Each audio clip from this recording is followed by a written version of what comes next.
So just confirm whether the screen is visible to you or not. Yes, sir, Yes, visible. Yes, it is it's visible, sir. visible. Yes, sir. Okay, thank you. There is some noise in the background. I believe if you could please mute your mic, that will help. Thank you. Uh, so the third set of principle, how the economy as a whole works, is what we will discuss today. Okay. So the first principle in this group goes something like this, that a country's standard of living depends on a country's standard of living depends on its ability to produce goods and services. Just a moment. I don't know why am I not being able to write. Yeah.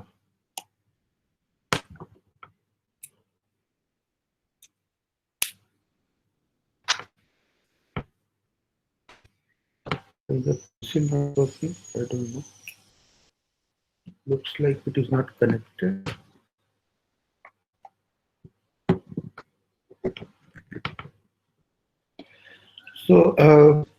So a country's standard of living depends on its ability to produce goods and services. Now, we all know that there is a huge variation in living standards across countries and over time. Now, how do we measure living standards, and how do we know that standards of living have not been the same over time? So there are a few things which we do in order to know this. The one thing that we do is to know is average income in rich countries. What is the average income in rich countries and what is the average income in poor countries? And then we compare these two and then try to draw a conclusion as to what is the difference in the standard of living between these two countries. So let's first see what is the standard of living in the first world country like US. It is $59,800. And how much is this income per capita in India? It is $7,200. So roughly you have 8.5 times more per capita income in US than in India. And what about the actual GDP in some of the major countries of the world? For example, in the US, it is $19.5 trillion. In China, it is $25 trillion. In India, it is just $9.5 trillion.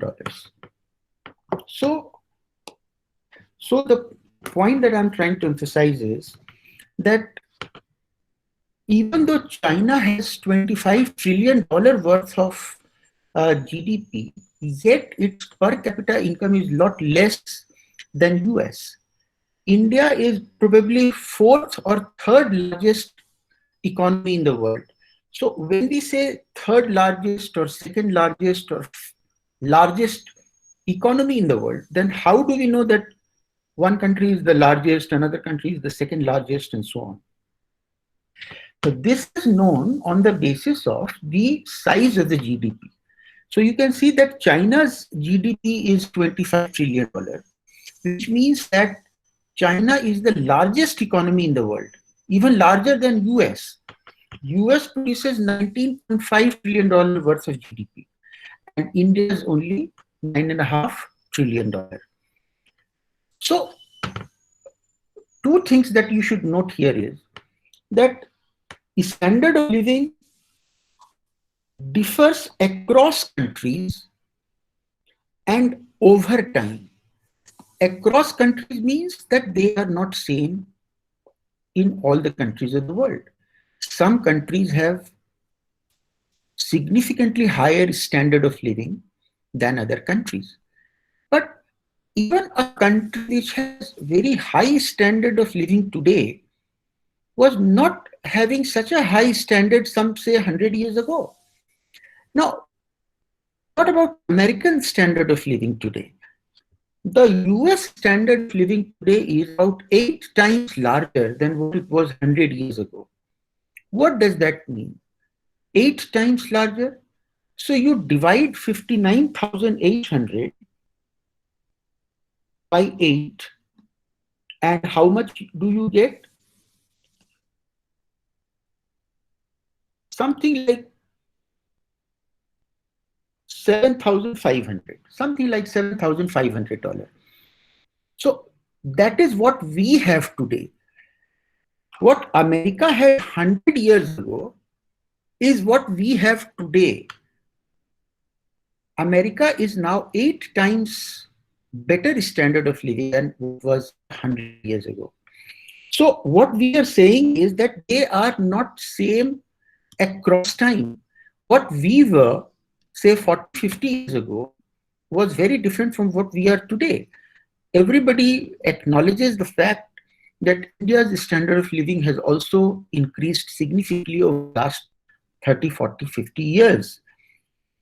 So just remember this thing, that a country's standard of living differs from other countries, and what it is today was not what was yesterday. But the question is, what is it that determines a country's standard of living? The answer is its ability to produce goods and services. If you have ability to produce more goods and services in a given period of time, your standard of living will be more. If your ability to produce is less, your standard of living will be less. So this is the point. Now, let us compare the economic growth rates in some countries of the world over the last, let us say, 50 odd years. Over the last 50 odd years. So let us compare it. So there it is. So we have this table which shows per capita real GDP growth rates between 1965 and 2008. So how much is the duration of the table? 35 plus 8, that is 43 years. What has happened in 43 years in some countries which we have shown in this table? Now, we all know about countries like Argentina and Brazil because they are the football playing giants. We all revere these players, football players from Argentina and Brazil. What about their growth rates in the last 45 years? They have grown at a average annual growth rate of 1.6 and 2.5% respectively. Now, what has been the growth rate of China in the last 43 years? It is 7.4%. What about France? Just 2.2%. What about India? It's 3%. What about Japan? It's 3.3%. Korea, 6.3%. Norway, 2.9%. Spain, UK, US, all between 2 and 3%. But look at this country called Zimbabwe. I hope you already have heard of a country called Zimbabwe, which was earlier called, anyone knows what was the earlier name of Zimbabwe? What was it known as?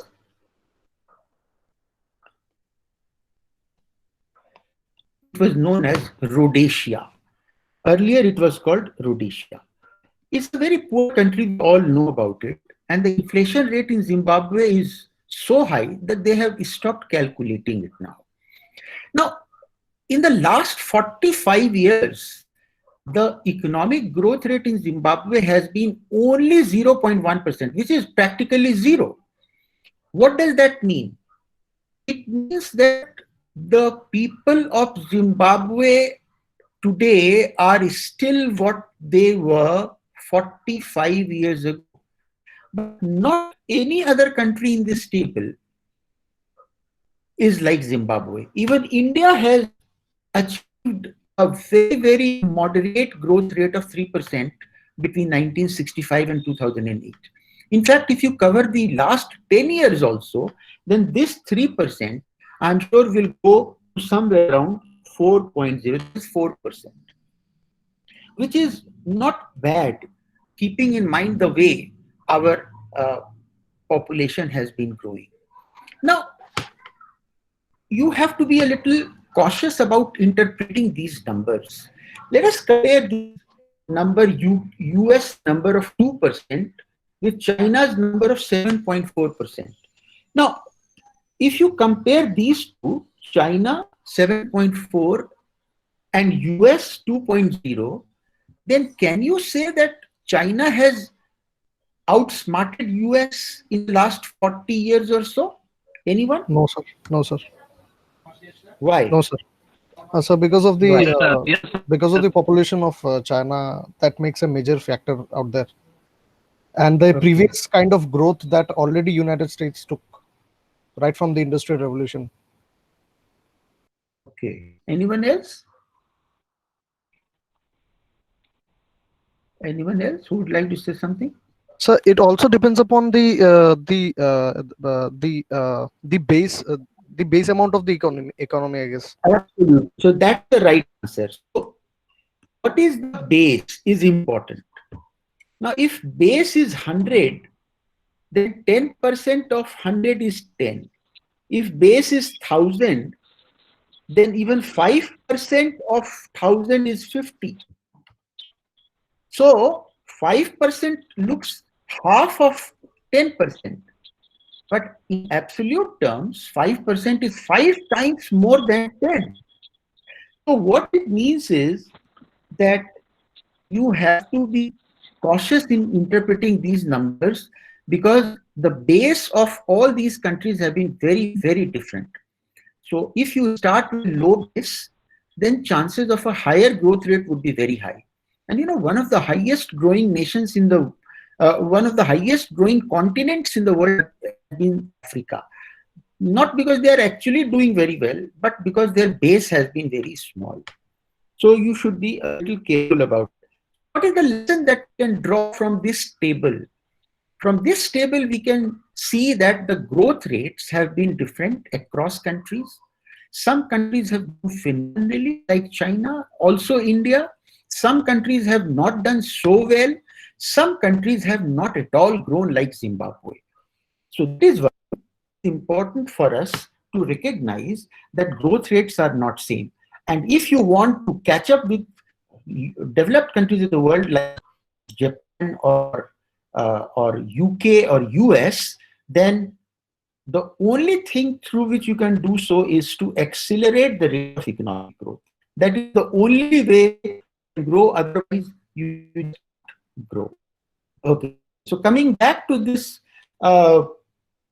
earlier slide, we said that. So can I ask a doubt? Yeah, sure, go ahead.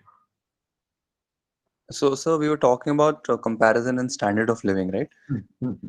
So, do we consider the ability to produce of a country, or the actual value of production that they're producing at that very time to compare the standard of living? Because there is a possibility that the country is not putting all their resources efficiently to production as such.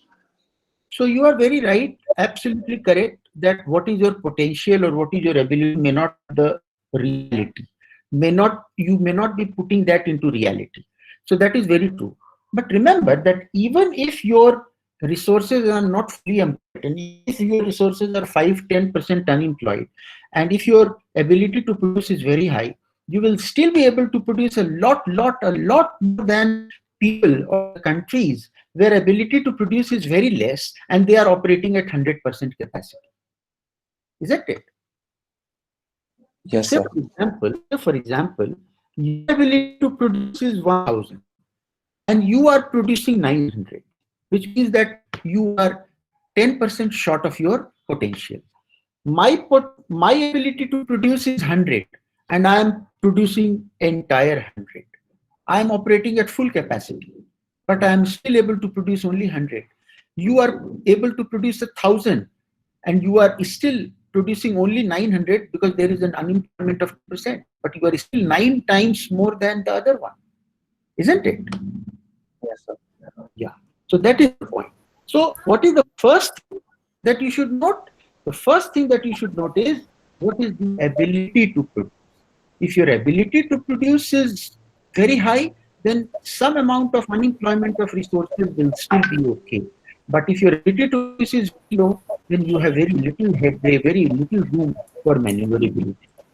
Any other question? Thank you, sir. Okay. Thank you. So the next part of this discussion is as to, okay, it's okay to say that it is it is the ability to produce. There is some background noise from there. Please make sure that you are on mute mode. Okay, thank you. So the most important what is the most important determinant of living standard?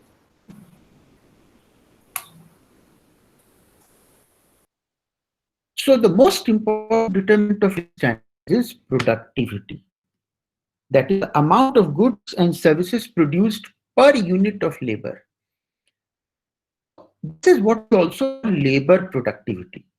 Think of labor productivity in the agricultural sector in India and compare it with Canada or compare it with US.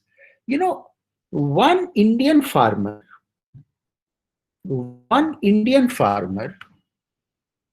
is able to produce enough for himself and two other people. So what is the total production which an Indian farmer can achieve in 1 year? Food which can feed 3 people. What about one North American farmer? 58 people. 1 plus 57. So what does this mean? 58 divided by 3. So that is equal to roughly, that is equal to roughly 19 times. It roughly 19 times. What does this mean? That an American or a Canadian farmer is 19 times more productive than Indian farmer. So basically, how do we measure labor productivity? It is very simple to measure. Total output produced divided by total labor. Total output divided by total labor. So if total output is 100 units and 10 people have produced it together, then one person has produced 10 units. So that is what we call average productivity of a worker, which is very, very low in third world countries or in poor countries and very in first world or developed countries. So what is that one thing which determines living standards of a nation? GDP, and your ability to produce depends on your productivity. That is the answer of the question that we posed. Productivity then in turn depends on what? What does productivity depend? Productivity depends on the equipment which you have been going to work with. It depends on how good you are in doing your job. That is how skilled you are in doing your job. What kind of technology has been made available to workers? So why do you think Indian farmers produce a lot less than American farmer? Not because they have less physical capacity, not because of that, because they are they weigh less than American farmers or Canadian farmers, but because the machines which they have been given or the technology with which they work are very primitive, and that is why their productivity is low. If Indians are given the same kind of equipment and same kind of technology, then I'm sure we will be able to match these people. Look at the skills of India in cricket. I mean, they can match the very best in the world. Why? Because they have the best equipment, best technology available to them. This is not true with most sectors of the Indian economy. So that is why it's important for each one of you also to acquire skill and work with latest technology. Otherwise, your productivity will be very.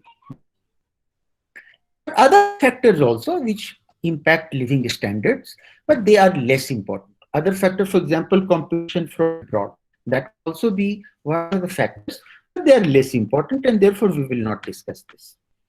Okay, so this is what is the principle number 8, that your standard of living depends on your ability to produce. So shall I go to the principle number 9, or you have any question to ask? Okay, so the next principle is, Excuse me, sir. yeah, Sir, sir, how much of the living standard is represented by the currency of the country, sir? Is there any relevance in between them, or? currency. Yes, sir.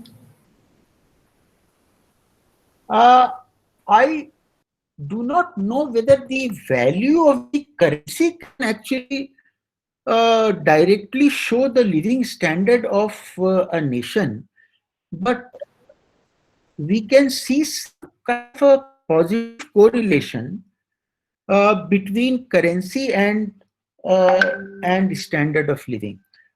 In one sense, for example, uh, the lower the value of your country's currency, Okay. we can say that the lower the standard of living of the country, and higher the value of the currency of a country, higher the standard of living of that country.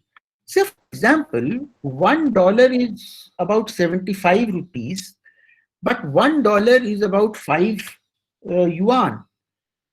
$1 is about 75 Indian rupees, but $1 is about 1 euro, or $1 is about 1 point something Swiss franc. So, point is that if the exchange rate is 1 to 1, sort of 1 to 1, then you can say that the standard of living of that country is probably matching with US. But otherwise, I'm not very sure whether this can be an indicator of the health or standard of living of a country. Japan, for example, I believe you must be knowing that Japan's currency is called. What is Japan's currency? Yen. Yen, sir, yen. Japan's currency is called yen. Now, yen is about, I suppose, 600 or 700 yen per dollar or something like that. Something like that. But that is because their unit of currency is very small. So if your currency unit is in paisa other than rupee, then it will be 7,000, then it will be 7,500. Okay, sir. $1.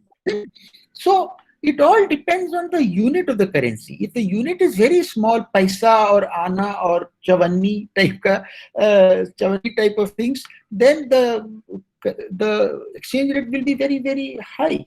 Will be very low, I mean, very, very low. So I don't see too much of a relationship between these two. I Okay. don't see. Okay. Thank you, sir. Thank you. Any other question? Okay, so let's go to principle number 9, that prices rise when the government prints too much money. Now, you know, there is something called inflation. Something called inflation. What does inflation mean? Inflation means rise in the prices of commodities, general rise and persistent rise. So when the prices of most commodities keep rising for a long period, then we can say that there is inflation. So, question which has been often asked by economists: why do prices rise? Why do prices rise? I believe most of you are in your early 20s. You go back 10 years and compare the price which you used to pay for one chocolate then and the price which you pay now. I'm not taking example of cigarette because I don't think you smoked 10 years ago. but you may be smoking now. But chocolate, probably yes. So if you paid 20 rupees for chocolate 10 years ago, probably you are paying 40 rupees or 50 rupees or maybe even more for the same chocolate today. So why does it happen? Why prices go up? And there are a number of theories as to why prices go up. You have some theories which are clubbed under what is called demand pull inflation. There are some theories which are clubbed under cost push inflation.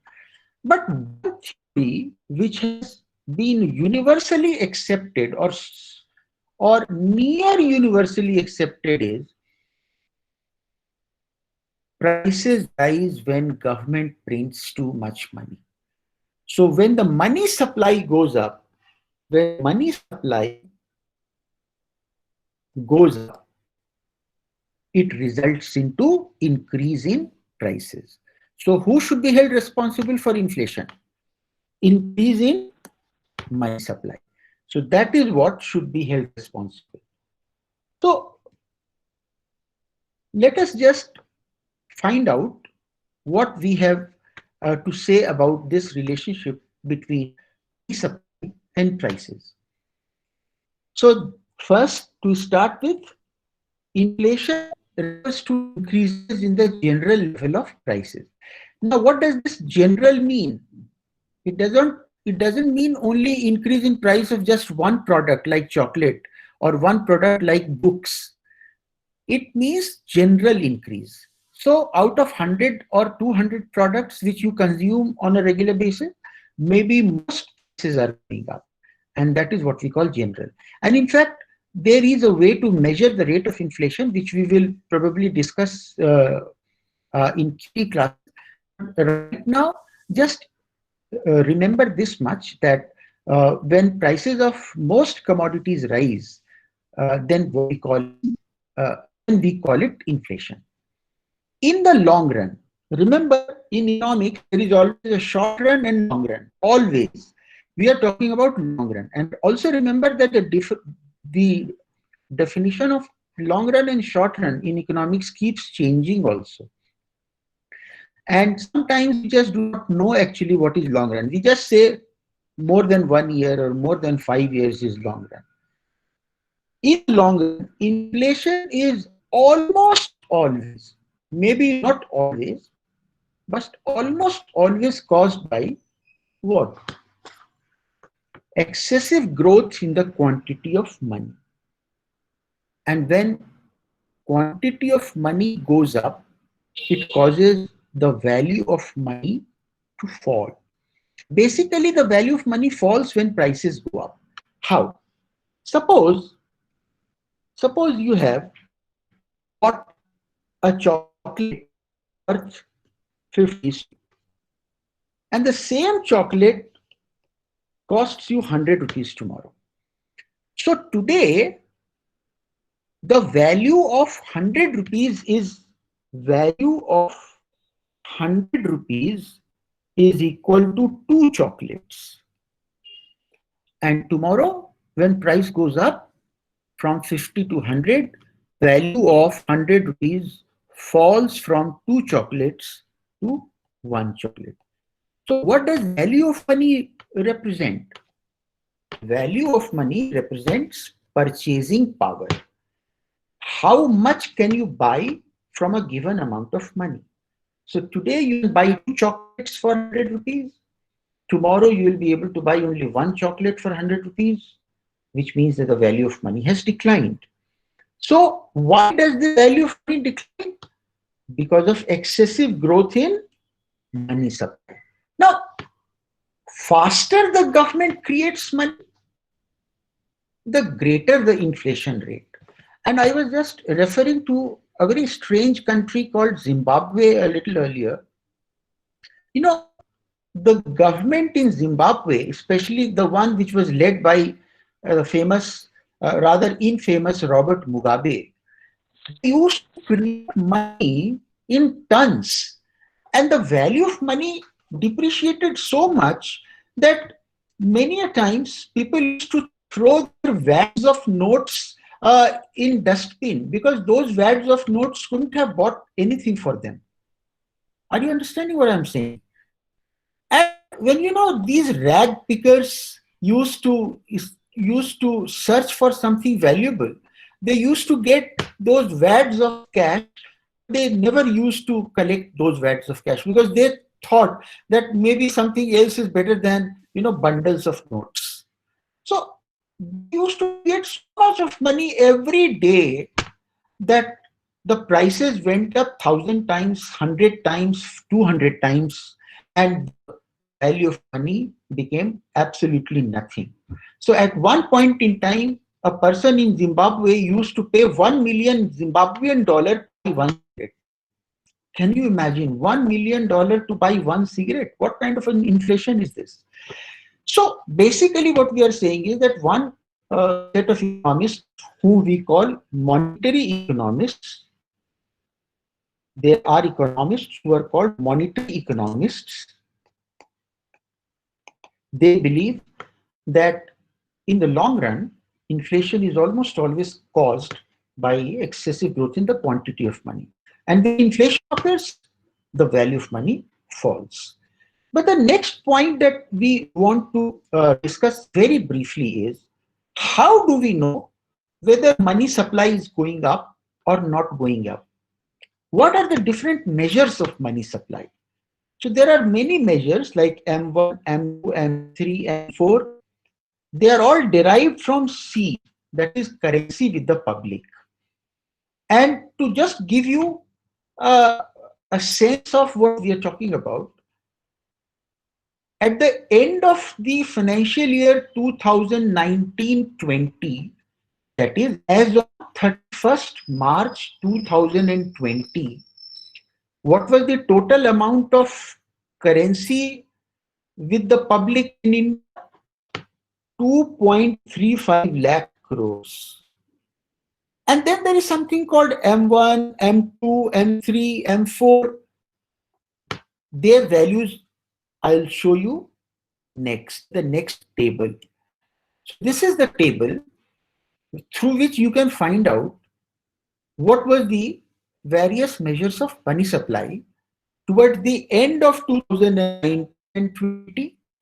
Also, the latest figures that we have for 2020 is 19th of June, because this report was published just some days ago, about a week ago, by Reserve Bank of India. The table which we have is called money stock measures, and the values are outstanding as on 31st March for 1920, or last reporting Fridays of the month, or reporting Fridays. Now, I would like you to focus on this part, currency with the public. Now, this one consists of 1.1 plus 1.2 plus 1.3 minus 1.4. Now, what is 1.1? Notes in circulation. 1.2, circulation of rupee coin. What is third? Circulation of small coins. So let me tell you, note is currency note. And what are the different denominations of currency notes in India? 1 rupee, then 5 rupees. Do we have a note of 5 rupees in India? Yes, sir. Yes, sir. And then 10 rupees, then 20 rupees, then 50 rupees, 100 rupees. What else? 200. 200, 100 rupees. 500. 2000.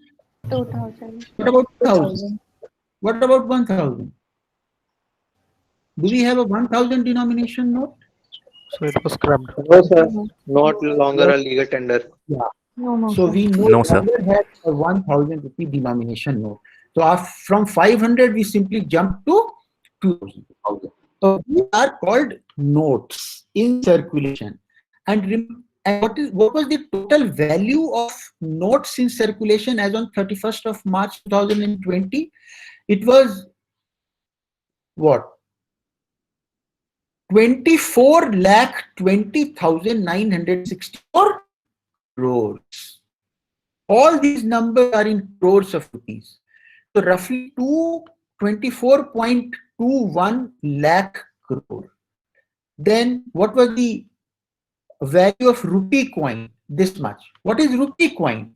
1 rupee coin, 2 rupees coin, 5 rupees coin, 10 rupees coin. Do we have 20 rupees coin? No, sir. No, sir. No, sir. 25,570. What about small coins? What about small coins? We have 50 paisa coins. So previously we used to also have 1 paisa, 5 paisa, 2 paisa, 3 paisa, 25 paisa, 10 paisa, but we don't have it, I suppose, anymore. Only 50 paisa coins are in existence, I suppose, right now. And then you have something called cash in hand with banks. You know, banks also keep a certain amount of money with themselves so that when a customer approaches the bank to withdraw the money, they can pay them. So basically what we do is we add 1.1, 1.2, 1.3 and then subtract 1.4 to get currency with the public. Because we only want to know what is the currency with the public, not with banks. And then deposit money of the public.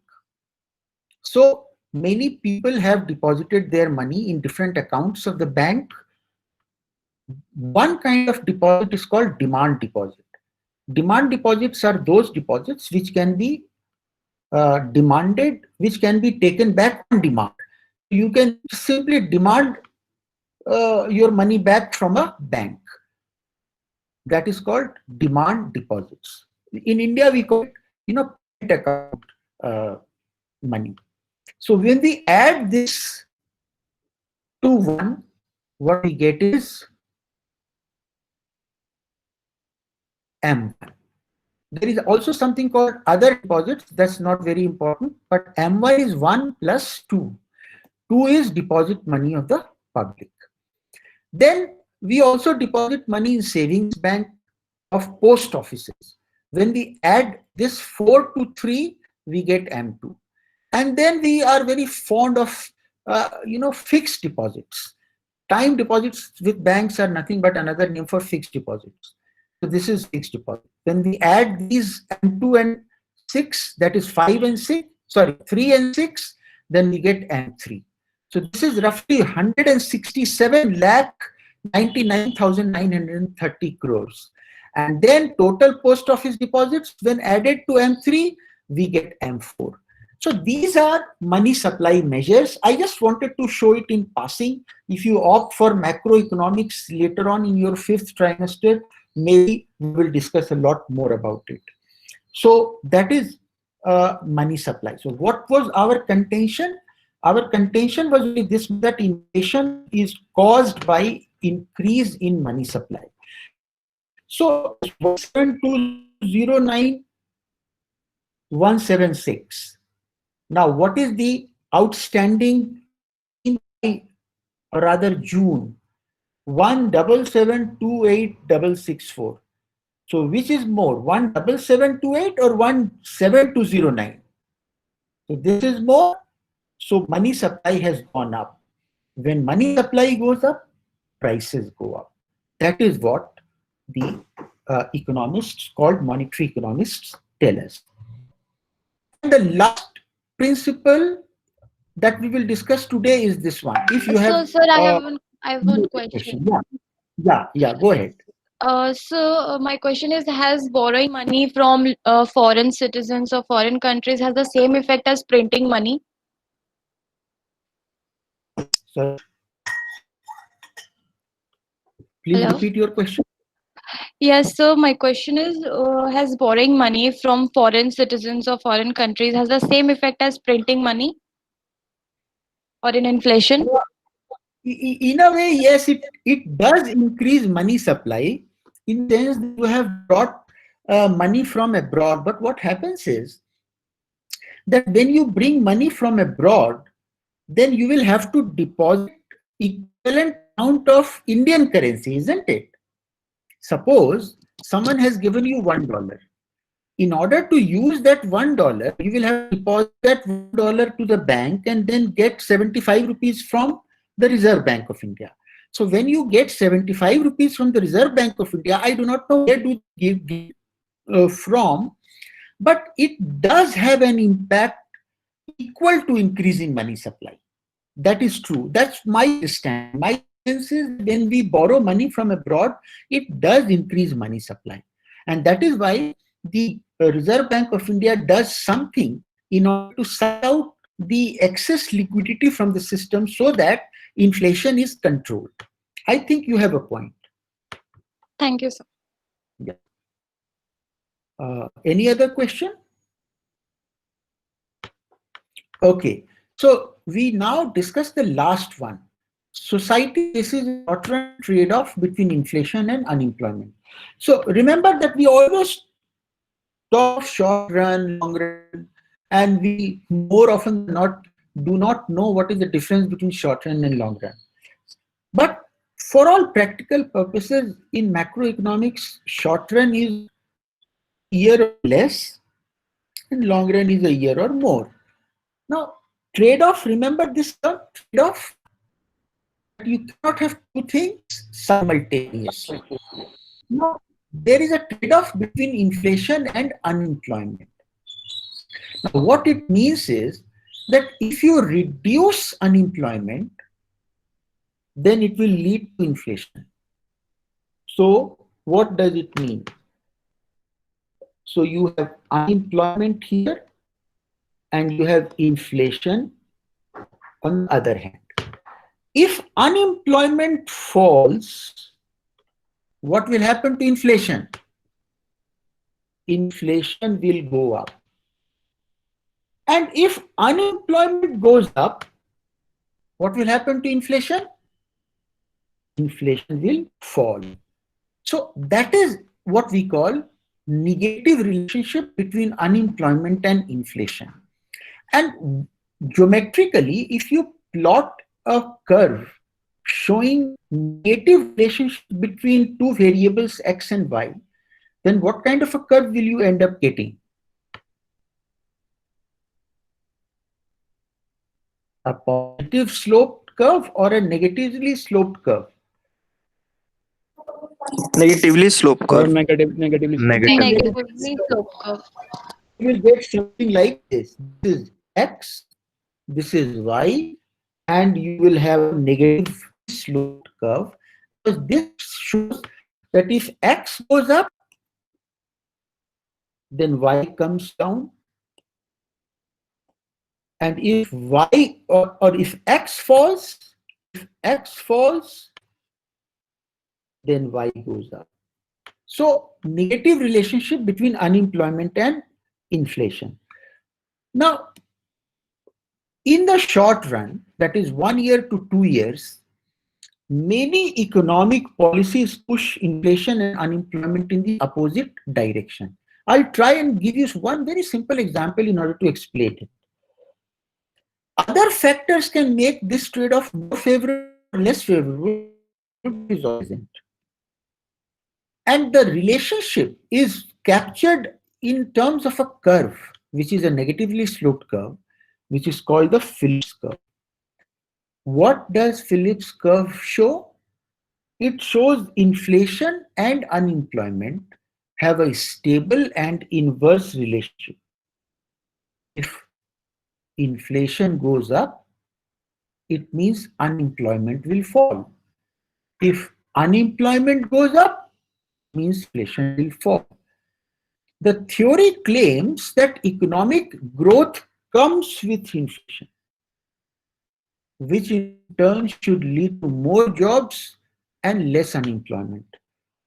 Now, my dear friends, please pay attention to this last sentence. What does the theory claim?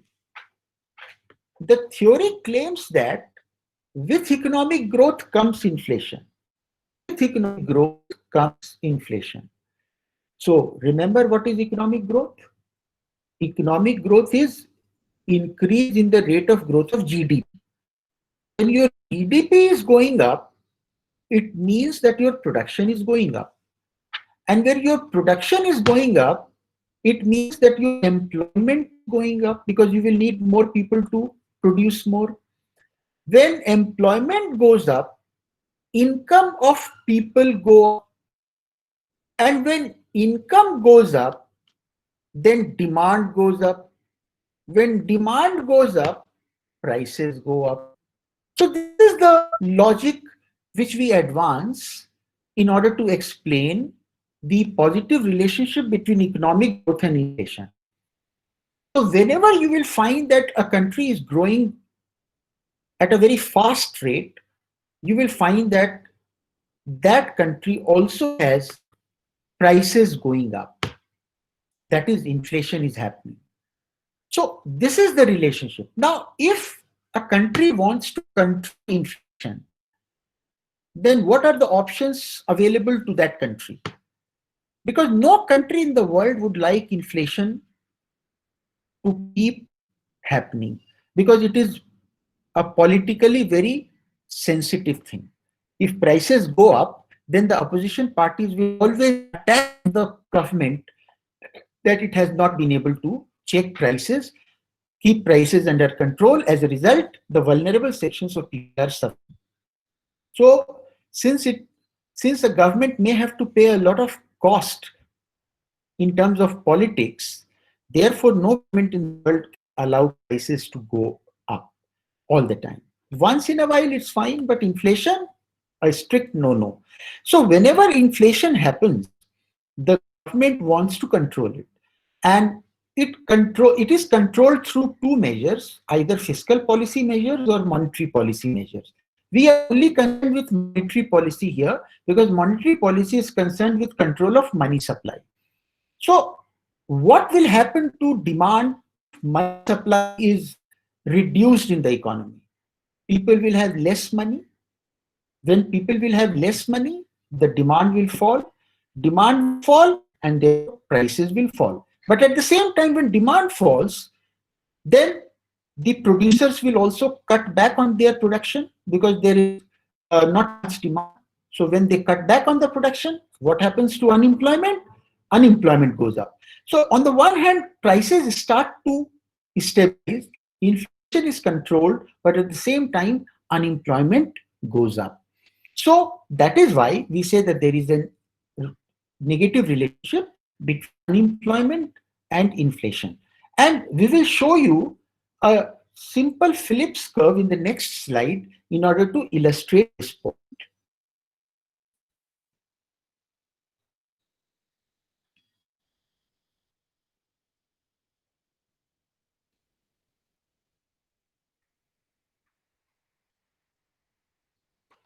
So in the next figure, which we are calling figure 1.6, changes in inflation rate are plotted against the unemployment rate. And you have to pay careful attention to the scale of the horizontal axis and the vertical axis. Let me show you the curve. This is the curve. Now, first, blank out this downward sloping line. Just blank it out. Just think of these dots. There are dots all over the places. 76, 81, 91, 2, 7, 72, 97, and so on and so forth. Okay. So, what does each point show? Each point shows the combination of unemployment rate and change in inflation rate. Combination of unemployment rate and change in inflation rate. So let us set this point 0.98. What does this point show? Unemployment rate 4.5%, and this shows inflation rate of -1%. Likewise, what does this 0.74 show? 0.74. This 74 shows an unemployment rate of 6%, and then inflation rate of 5%. Now, this 74 is an exception, or even 79 is an exception because the reason being that it shows higher unemployment rate as well as higher inflation rate. But have you ever heard of this diagram? Scatter diagram. Have you heard of this scatter diagram? Anyone? Do you know that there is something called scatter diagram? Okay, so scatter diagram simply shows different points scattered all over the XY plane. So this is a scatter diagram. And through the pattern of the scatter diagram, you have to draw a curve. So what kind of a curve can you draw? Can you draw an upward sloping curve? You cannot, because the pattern clearly shows clusters of points are going down. And that is why we have drawn this curve. We have drawn this curve. Okay. So that is what we call a Phillips curve. Now, I told you to notice the difference between the civilian unemployment rate scale and the inflation rate scale. In the civilian unemployment rate, you can see that a 2 percentage point drop is a huge one. From 10 to 5, a huge drop, isn't it? From 7 to 5 is a huge drop. But here, you will find that if the unemployment rate falls from 7% to 5%, it falls from 7% to 5%, the unemployment actually, the inflation rate actually increases by just 1%. But just 1%. So a 2 percentage drop in unemployment rate leads to only 1 percentage rate increase in inflation. But there is still a relationship between these two. So that is what is the principle number 10. We will have a lot more to say about Phillips curve, relation between inflation and money supply, and relation between ability to produce and standard of living, if we have students in macroeconomics later in the program, that is 5th trimester or maybe 4th trimester. So this concludes our discussion on Mankiw's 10 principles. There are 3 major books which we recommend. One is Mankiw Gregory, another is Pindike and Rubenfeld, and yet another is Thomas and Moritz. So these are the 3 major books which you can refer to.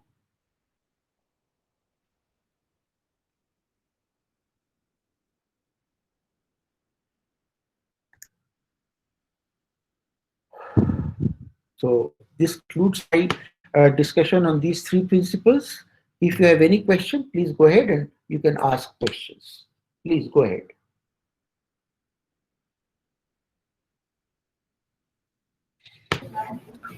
Any questions? Sir, I have a doubt regarding the principle 9. Sir, there are some countries like China. Sometimes they try to depreciate the value of their currency so that they get an advantage in the trade in the market. So how does that play out? Does that help China? Does it help economy, or is it something which should not be? So it's not. It's a very good question. It's an absolutely brilliant question. So why does a country like China deliberately reduce the value of its own currency? Now, reducing the value of currency means that instead of giving 70 rupees for a dollar, you are now giving 80 rupees to a dollar. That is called depreciation or devaluing the currency. So how does it help a country by reducing the value of its own from 70 rupees to a dollar to 80 rupees a dollar. So earlier, there is some background noise, I suppose.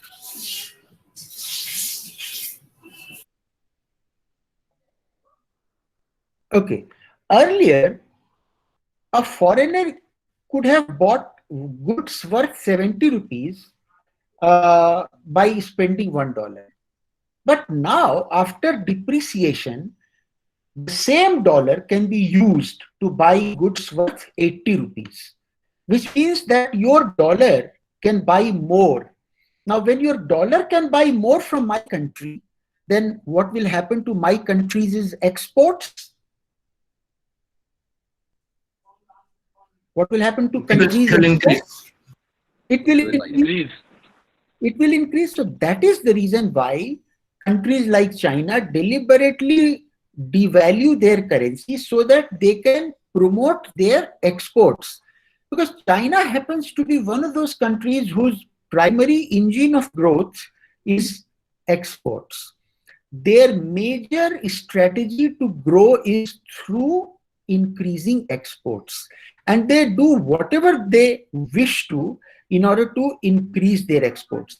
And that is why this particular point that China keeps its currency devalued all the time in order to promote its exports has been a bone of contention between US and China. Right? Yes. Thank you, sir. Okay. Sir, Saurabh this side. Yeah. Yeah. Sir, like a dollar is equivalent to 75 rupees. So we can say that in USA, the inflation rate is also 75 times that of India. Sorry, we can say that? So if a dollar is equal to 75 rupees, so can we conclude that in USA, the inflation rate is also 75 times that of India? No, we can't. We cannot. But one thing is for sure, that if the currency is depreciating against the dollar, then partly it could be on account of inflation.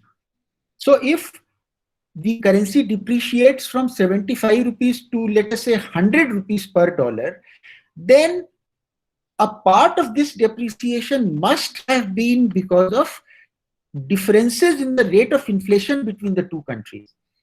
So depreciating currency means inflation in that country is relatively higher than the country where the currency has appreciated.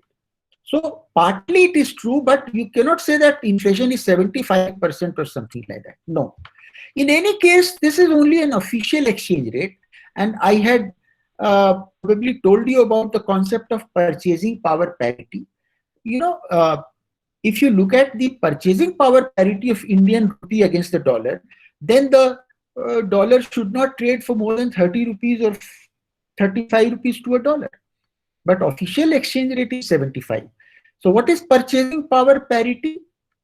Suppose 1 cup of coffee in America can be bought, and a similar cup of coffee in India of the same quality, of the same quantity, can be bought for 50 rupees in India. Therefore, $1 should be equal to 50 rupees.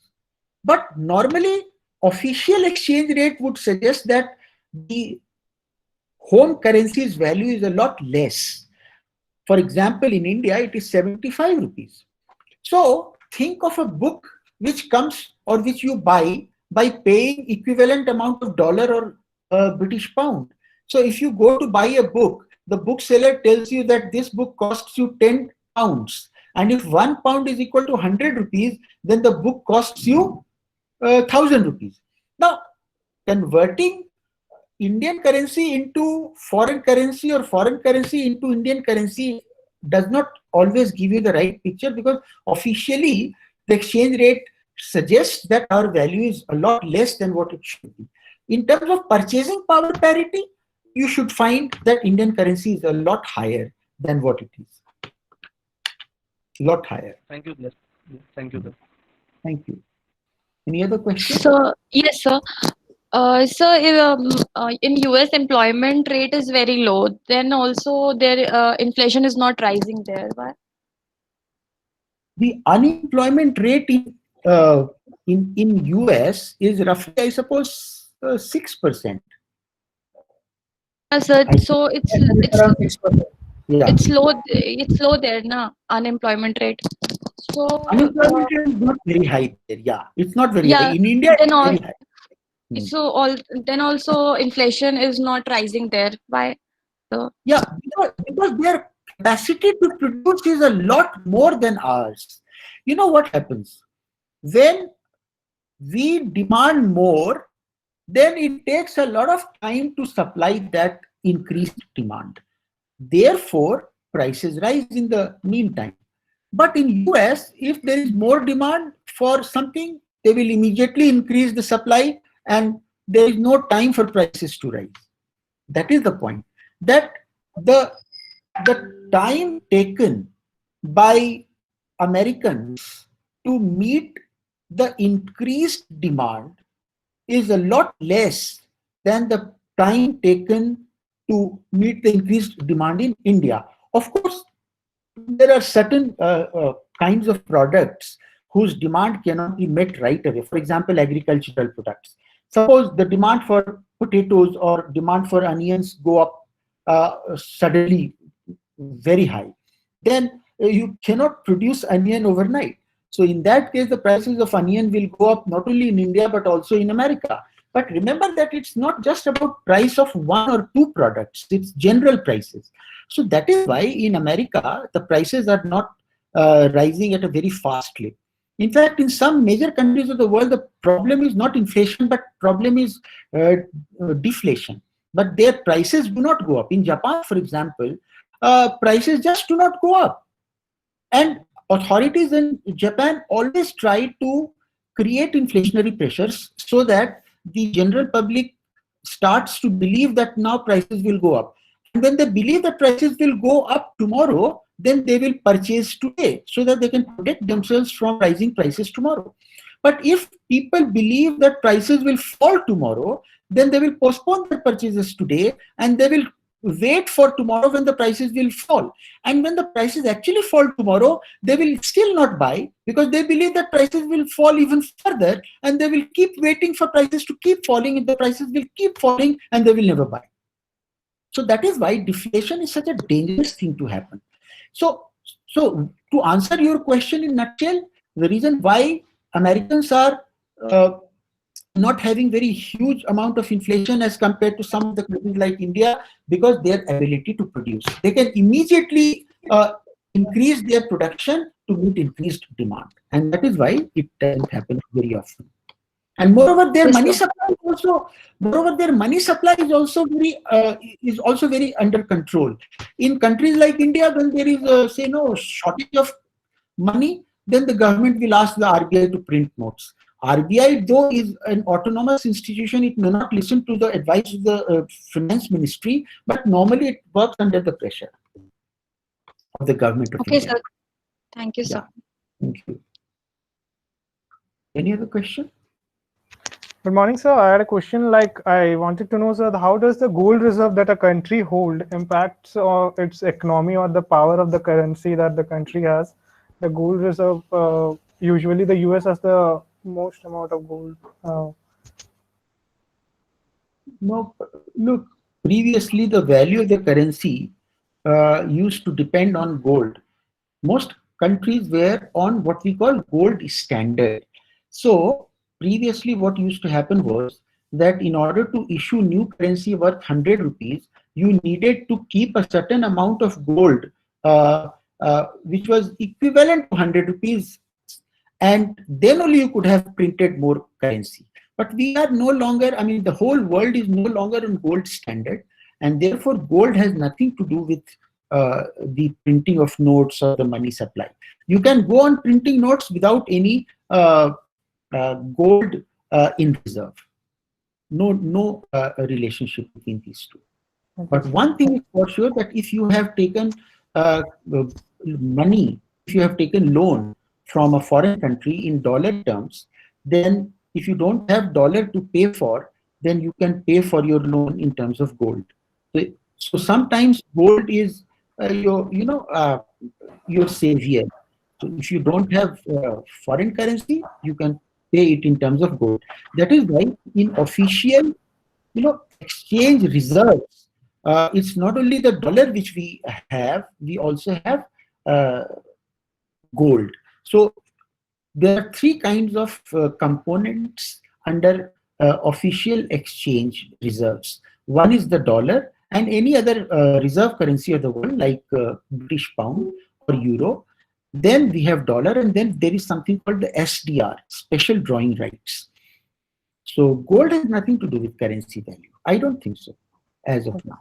In fact, when the value of dollar goes down, the price of gold goes up because the gold is denominated in dollar. So it tries to maintain the parity, and that is why whenever the price of dollar goes down internationally, the prices of gold go up internationally. Yeah. Okay, sir. Thank you. Thank you. Any other question?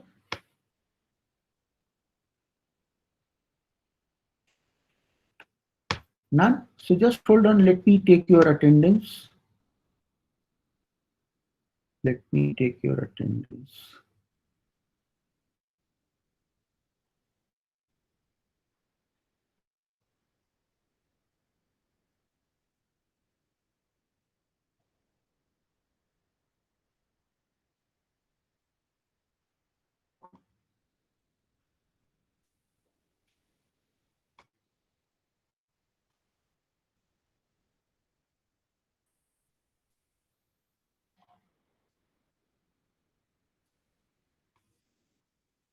So that's it. Thank you very much, my dear friends.